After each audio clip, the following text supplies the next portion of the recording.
So what's up mga guys? So karong ring gabi no. Nag-experimental naman ta kay kaning scanner, wala gid gagana. Kay na damage siya sa sulod. Ara na sulod damage. So kaning uli nga scanner is halin siya sa Epson L3210. So ari nga printer is L3110. Kani is na damage naman sa for disposal naman siya nga printer. So pwede lang galing mga guys no. I-switch ang scanner ni Epson L3210 kag L3110. So nag-switching ta mga guys. Okay. Mabalaan nyo na nga yan ka L3210 kay ang color design. Yan ka L3210. Oh, yan ka L3110. Ari iya ka L3210 nga scanner. So kung mo sa switching pwede lang gid. Pwede ra. Okay?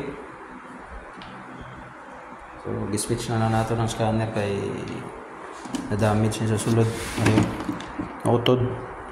So dili na siya makuan. Tapos kani is damage niya sa ato na lang gi-kuan. Tuwa na lang gi-swap. So nag-testing ko. So, okay lang. Okay man siya. Gana rin siya. Iyan siya ka Epson L3110 nga scanner. Alright. Function ra. Compatible ra tanan. Goods. Ano may idea. So kung ma-damage ka na inyong printer ng Epson L3110 kag may spare ka mo, pwede ninyo matransfer sa Epson L3210 para na may backup na scanner kung ma-damage. Okay? Ang problem ng goods nga printer is every time nga mag-scanning, so wala siya gagana.